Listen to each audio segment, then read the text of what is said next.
Ginoo king akong buuhan. Di pagkaaron ringon murag buotan.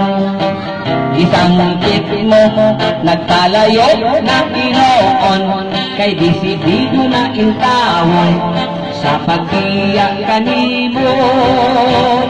Kung hugman mo lamang ako, siguro yun nga impyerno. Grabe ako kabigaon, puno si skandal ang cellphone. Kanimo wako'y panahon, way pagtagal sa imong pulong. Sa Facebook ay wako'y kalaay, presensya mo wako'y kalipay. Hambog Yero Garbuso, ako kaayo. Wala gayon ako magninahanglanin mo. Wala ko'y kanangamangita kanimo. Hanggang karon di Biblia, kay internet ang akong gugma. Pintas na ba ikaw maglagot? Sayon rabala mang minot, patyon ang tawag.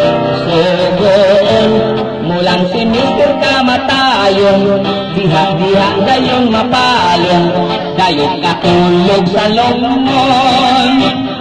Kung hugman mo lamang ako, siguro yun na impyerno.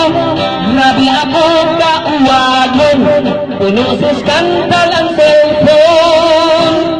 Kanimo wako'y panahon, way pagtagal sa imong padlong.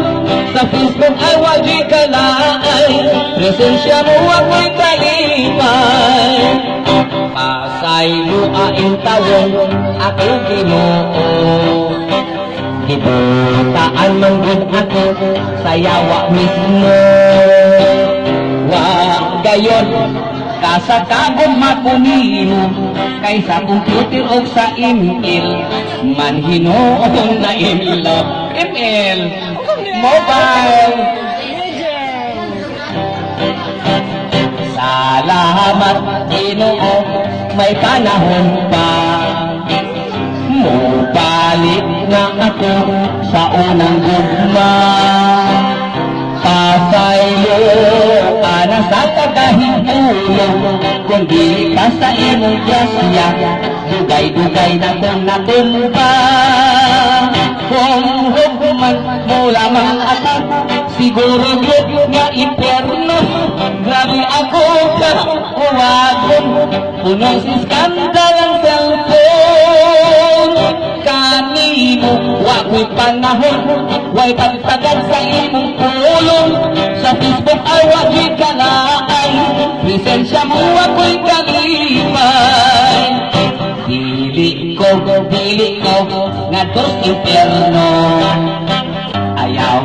Ayaw bayang ako ilabog dito.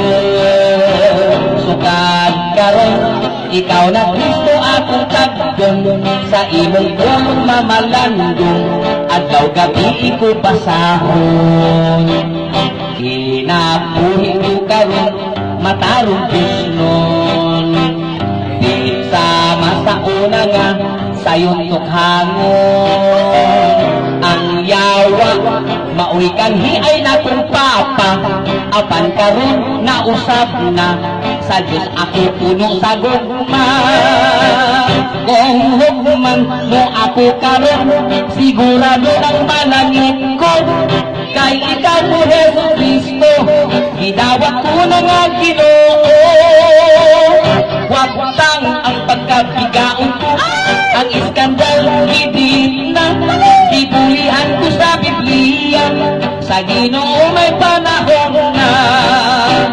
Kung hugman mo ako karon, sigurado ng malangit ko, kay ikaw mo Heso Kristo, gidawat ko na nga Ginoo.